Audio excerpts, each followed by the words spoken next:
Welcome to this explainer. Look, we're going to completely shatter some romantic illusions today about 18th century naval warfare. You know the glossy Hollywood versions of the high seas we've all seen? Forget them. Instead, we're diving straight into the squalid, truly terrifying reality of Commodore George Anson's legendary 1740 expedition. We're going to look at what it actually took to get a fleet of massive wooden warships out of an English harbor. And trust me, the truth is far stranger and way more brutal than the fiction.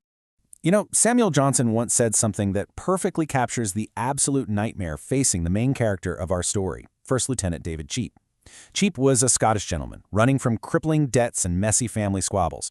So, for a guy who couldn't navigate life on land, the rigid, highly ordered, but incredibly dangerous wooden world of a British man of war offered this bizarre kind of refuge. He was basically trading a debtor's prison for a floating jail, just with the added, very real chance of being blown to pieces or drowned. Section 1. The Lure of the Prize. So you might be wondering, why on earth would anyone volunteer for a watery jail? What was the grand, tantalizing jackpot that seduced desperate, ambitious men like David Cheap into risking it all on a voyage that could take years? Well, it all came down to the Manila Galleon. Twice a year, Spain sent these absolute behemoths, floating fortresses, across the Pacific.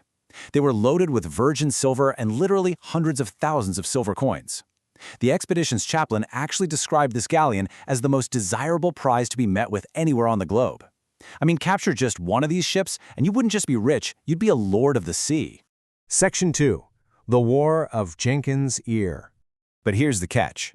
To intercept this spectacular prize, the British Empire needed to officially mobilize for war against Spain.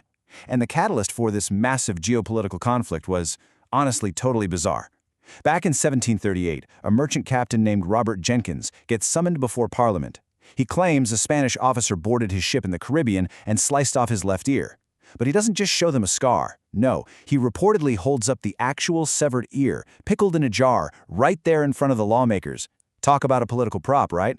The public absolutely lost it, demanding an ear for an ear, and that kicked off the aptly named War of Jenkins Ear. Section 3. The Rotting Wooden World. Okay, so war is declared in 1739, and Lieutenant Cheap finds himself trapped in the Portsmouth dockyards. And it's here, before they even see a drop of open ocean, that the grand illusion of British naval supremacy starts rapidly decaying right in front of him. The contrast is just wild. On the outside, Anson's flagship, the Centurion, was terrifyingly majestic. We're talking a gleaming, varnished hull, a giant red lion carved on the bow, golden Greek gods on the stern. But the interior? Horrifying. Inspections showed the wooden sheathing was completely worm-eaten, the massive foremast had a cavity of rot a foot deep, and the sails were literally being devoured by rat. Get this, it took a staggering 4,000 trees to construct a single large warship. That's roughly 100 acres of forest for just one ship. Yet despite all that massive, heavy oak, these sophisticated war machines were so incredibly fragile.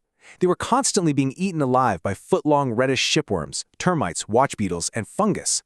It was a well-known secret at the time that many newly built warships were already so rotten they were in danger of sinking before they even left their moorings. And then came the delays. Agonizing, mind-numbing delays. Cheap watched helplessly for almost an entire year as the squadron sat marooned in England. January passes, then March, then mid-July.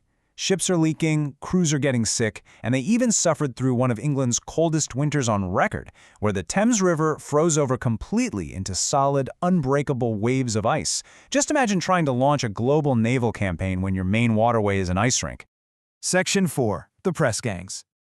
Now, rotting wood and freezing rivers were bad enough, but they weren't the most desperate problem. They were missing the one vital component you need to sail: men. A devastating typhus epidemic was tearing through the recruits, killing over 25 men on the Centurion alone before they even cast off. So, the big question is, when peaceful recruitment totally failed and disease was wiping out the ranks, how did the Royal Navy actually find enough bodies to man their mighty fleet? The answer is pretty shocking. The Admiralty resorted to extreme, state-sanctioned violence. They sent out armed press gangs to essentially kidnap civilians. These gangs would roam the streets of London, specifically targeting men with tar-stained fingers because that was a dead giveaway you were a sailor. They'd even take boats out to intercept returning merchant ships, violently ripping men away who hadn't seen their families in years, just dragging them through the streets. Once snatched, the conditions for these kidnapped men were absolutely unimaginable. They were shoved into the holds of small ships called tenders. Think of them as floating, suffocating jails with bolted hatchways and armed guards. Men became violently ill, retching and fainting just from the overwhelming stench and the complete lack of air. And all the while, their wives are weeping on the wharves nearby, desperately trying to catch a final glimpse of their husbands. Section 5. The Doomed Invalids. But here's the craziest part. Even after pressing every poor sailor they could drag off the streets, Anson's squadron was still desperately short-handed. And this led the British government to make one of the most cynical, tragic decisions in all of naval history. In sheer desperation to bump up the numbers, the Navy rounded up 500 invalid soldiers from the Royal Hospital in Chelsea. We're talking military pensioners, men in their 60s and 70s who were blind, rheumatic, suffering from convulsions, or missing limbs from past wars. Imagine Lieutenant Cheap standing on the deck, watching these frail, elderly guys arriving. Some of them were so weak they literally had to be hoisted onto the warships on stretchers. The expedition's chaplain noted that their panic faces gave away what everyone secretly knew. These veterans were sailing directly to their deaths, doomed to die from disease or the brutal weather long before they ever laid eyes on a Spanish galleon. Section 6. Setting sail for the abyss.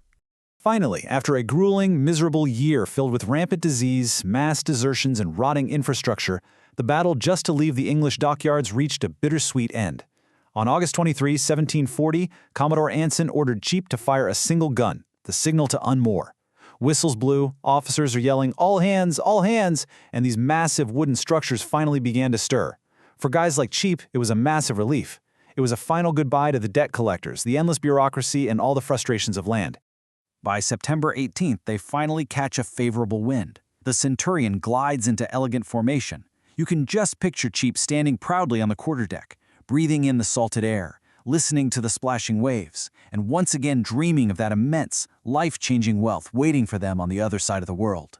Which leaves us with this final provocative thought. This crew, a mismatched group of debtors, kidnapped merchantmen, and elderly invalids, barely survived the horrific realities inflicted upon them by their own empire at home.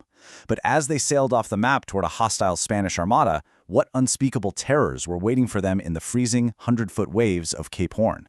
Thanks for joining me on this explainer, and I'll see you next time as we keep uncovering the unvarnished truth behind the history.